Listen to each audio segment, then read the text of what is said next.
আমার বাসা পুরোপুরি গুড়িয়ে দিয়েছে, আশেপাশে কিছুই নেই, ধ্বংসস্তূপে পরিণত হয়েছে পুরো এলাকা।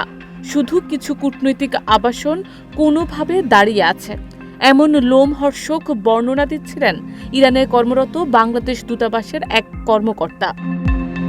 তেহরানে ইসরায়েলের চালানো ক্ষেপণাস্ত্র হামলার শিকার বাংলাদেশ দূতাবাসের ওই কর্মকর্তার বাসভবন সম্পূর্ণভাবে ধ্বংস হয়ে গেছে।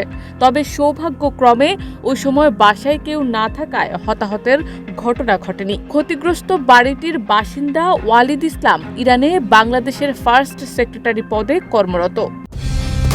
কালার এক্সপার্ট, জর্জ স্যাপ এবং মাইল্ড অন হ্যান্ডস টেকনোলজি সমৃদ্ধ অরিক্স ক্রিস্টাল ওয়াশ আপনার লন্ড্রি এক্সপার্ট। হামলার আগে ইরানি কর্তৃপক্ষ ওই এলাকা থেকে বাসিন্দাদের সরিয়ে নেয়ার নির্দেশ দিয়েছিল। ফলে প্রাণহানি উল্লেখযোগ্যভাবে কম হয়েছে বলে জানা গেছে। তবে ক্ষয়ক্ষতি ভয়াবহ। পুরো এলাকায় বিস্তৃত ধ্বংসযজ্ঞের চিত্র এখন আতঙ্কের প্রতীক হয়ে দাঁড়িয়েছে। এদিকে ইসরায়েলের সম্ভাব্য হামলার আগাম আশঙ্কায় সোমবার দুপুরে বাংলাদেশ সরকার তেহরানে অবস্থিত মিশনের কর্মকর্তা কর্মচারী এবং প্রবাসী বাংলাদেশিদের নিরাপদ স্থানে সরে যাওয়ার নির্দেশ দেয়। নির্দেশনা অনুযায়ী তারা দূতাবাস এলাকা থেকে সরে শহরের অন্যত্র আশ্রয় নিয়েছেন।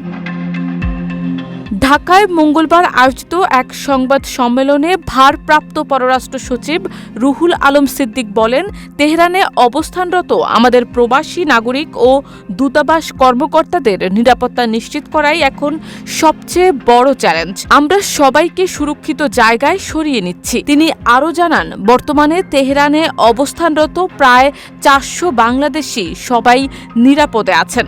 তবে পরিস্থিতি স্বাভাবিক না হওয়া পর্যন্ত তাদের প্রতি সার্বক্ষণিক নজর রাখা হবে।